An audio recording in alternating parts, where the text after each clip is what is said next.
तो सबसे पहले मैंने कुर्ती के लिए ये फैब्रिक लिया है, जिसे मैंने 4 साइड में ऐसे फोल्ड करके रख लिया है। इससे हमारी फ्रंट और बैक एक साथ ही कट जाएगी। तो सबसे पहले ना हमें ऊपर एक सीधा मार्क कर लेना है, इससे हमारा ये फैब्रिक भी सीधा हो जाता है और इसी पे हमारे तीरे का भी मार्क आता है। अब हमने यहाँ से नीचे लगभग 7.5 इंच पे ना आर्म होल और चेस्ट के लिए मार्क करना होता है। तो चेस्ट की साइज की मार्किंग भी इसी मार्किंग के ऊपर होती है और आर्म होल की भी। तो 7.5 इंच को हम इस तरीके से सीधा सीधा मार्क कर लेंगे। अगर आपने अपनी कुर्ती में बैन नेक या शॉर्ट नेक कोई भी रेडी करना है तो उसके लिए आपको ये वाली मार्किंग ना 8 इंच पे करनी है। और अगर आपको ये वाली कुर्ती स्लीवलेस रखनी है तो उसके लिए आपको ये वाली मार्किंग 7 इंच पे करनी है। तो ये तो हो गया चेस्ट और आर्म होल के लिए मार्क। ये मैंने आपको 2 तरीके से बता दिया कि आपने किस तरीके से करना है। अब हमें ना ऊपर की तरफ तीरा मार्क करना है। तो इस कुर्ती में हमें डीप नेक रेडी करना है, तो उसके लिए मैंने आपको तीरा बताया हुआ है। इसका जो स्टैंडर्ड साइज तीरा आता है वो 6.5 इंच आता है, यानी कि टोटल तीरा हमारा 13 इंच का आता है। तो 6.5 इंच को हमें ऐसे मार्क कर लेना है। अगर हमने ऊपर 6.5 इंच मार्क किया है तो नीचे की तरफ हमें 6 इंच मार्क करना है। ये मार्किंग हमारी फ्रंट के आर्म होल के लिए होगी। ये ऊपर से आधा इंच कम होती है। अब हमने इसी वाली मार्किंग को ऊपर वाली मार्किंग से ऐसे मिला देना है। तो ऐसे हमने फ्रंट के आर्म होल के लिए मार्क कर लिया है। अब हमें बैक के आर्म होल के लिए मार्क करना है। तो इसमें ना हमने 1.5 इंच प्लस कर देना है इस तरीके से। तो फ्रंट के आर्म होल से हमने 1.5 इंच प्लस कर देना है बैक के आर्म होल के लिए। अब हमें इसी वाली मार्किंग को ऊपर वाली मार्किंग से ऐसे मिला लेना है। तो आर्म होल की जो गोलाई होती है ना वो इस तरीके से दी जाती है। ये होगी बैक के आर्म होल के लिए ऐसे, और ऐसे ही हमने फ्रंट के आर्म होल के लिए यहाँ पे इस तरीके से इसे गोलाई दे देनी है। अगर आप इस तरीके से आर्म होल की मार्किंग करेंगे ना तो आपको कभी भी कुर्ती की फिटिंग में कोई भी दिक्कत नहीं आएगी, कोई खिंच नहीं मारेगी कुर्ती आपकी। अब हमें ना यहाँ से तीरा एक पैड डाउन कर लेना है, जैसे मैं आपको नॉर्मल कटिंग में बताती रहती हूँ। आगे से ये सीधा ही आता है, यहाँ से एक पैड डाउन हो जाता है। तीरा से यहाँ से डाउन करने से शोल्डर की फिटिंग अच्छी आती है और नेक में भी। तो अब हम इसे अपनी मार्किंग के साथ साथ कट कर लेते हैं। तो ऐसे हमारी कुर्ती के आर्म होल की कटिंग हो गई है। अब हमने इसके नेक की कटिंग करनी है। तो उसके लिए हम फ्रंट और बैक को ना अलग अलग कर लेते हैं, क्योंकि फ्रंट का नेक थोड़ा कम डीप है और बैक का नेक थोड़ा ज्यादा डीप है। तो इससे हमारे फ्रंट के आर्म होल की भी कटिंग हो जाएगी। तो वैसे मैंने कुर्ती की फ्रंट और बैक को अलग अलग कर लिया है। ये इसका फ्रंट वाला पार्ट है, ये देखिए। अब हमने ना यहाँ से अपनी मार्किंग के साथ साथ इसके आर्म होल की कटिंग कर लेनी है।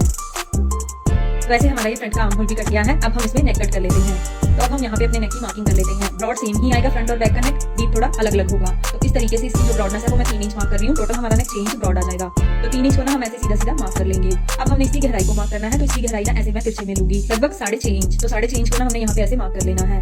अब हम इस वाली मार्किंग को भी सीधा सीधा मार्क कर लेंगे। तो ऐसे नेक की डायमेंशन को हमने ड्रॉ कर लिया है। अब हम इसमें राउंड वी नेक ड्रॉ करेंगे। तो उसके लिए पहले हम हल्का हल्का मार्क करके देखेंगे। जो भी मार्किंग आपकी बिल्कुल परफेक्ट आ जाए ना उसे आप इस तरीके से डार्क कर लीजिए। तो ऐसे हमारे इस नेक की मार्किंग हो चुकी है। अब हम इसे कट कर लेते हैं। तो ऐसे हमने इसमें राउंड वी नेक कट कर लिया है। अब हमें इसके बैक नेक की कटिंग करनी है। तो उसके लिए ना इसे साइड में कर देते हैं और बैक वाले पार्ट को ना यहाँ पे सेट करके रख लेते हैं।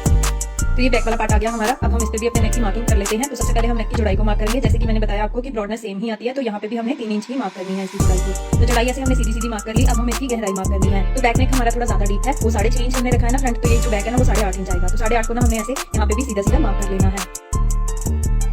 तो अब हमें बैक के लिए ना राउंड नेक ड्रॉ करना है। उसके लिए हम हल्का हल्का पहले मार्क करके देखेंगे। जो भी मार्किंग आपकी बिल्कुल परफेक्ट आ जाए उसे आप इस तरीके से डार्क कर लीजिए। तो अब हम इसे अपनी मार्किंग के साथ साथ कट कर लेते हैं।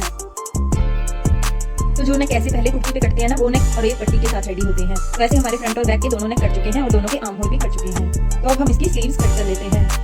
तो बाकी बचे हुए फैब्रिक से हम इसकी स्लीव्स कट करेंगे। तो इसकी हाफ स्लीव्स कट करनी है हमें। उसके लिए भी मैंने फैब्रिक को ऐसे 4 साइड में फोल्ड करके रख लिया है। इससे हमारी दोनों स्लीव्स एक साथ ही कट जाएंगी। तो सबसे पहले हम स्लीव की लेंथ को मार्क करेंगे। तो स्लीव की लेंथ हमने ऊपर से इस तरीके से मार्क करनी है। मैंने यहाँ पे 8 इंच स्लीव की लेंथ रेडी करनी है। तो 8 इंच को ना मैं यहाँ पे ऐसे मार्क कर लूंगी।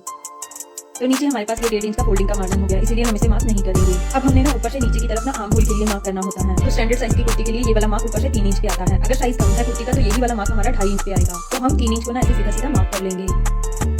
तो अब हमें यहाँ पे ना स्लीव्स के आर्म होल की मार्किंग करनी है। तो उसके लिए एक फॉर्मूला होता है। चेस्ट के रेडी साइज को ना हमने 5 से डिवाइड करना होता है। जो भी हमारे पास आंसर आएगा उसे हमने यहाँ पे मार्क कर लेना है।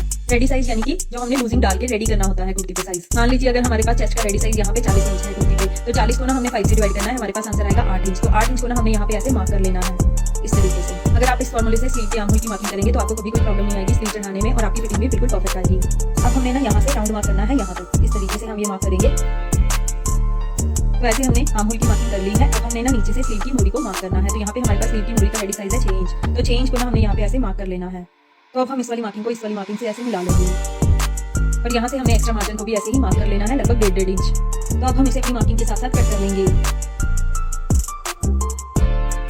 तो ऐसे हमने स्लीव की कटिंग कर ली है। अब हमें ना यहाँ से स्लीव के फ्रंट के आर्म होल की भी कटिंग कर लेनी है। तो स्लीव पे फ्रंट का आर्म होल ना यहाँ से आधा इंच डाउन कटता है। तो वो मैं अभी आपको पहले मार्क करके दिखाती हूँ। इस तरीके से राउंड मार्क करना हमने आधा इंच डाउन।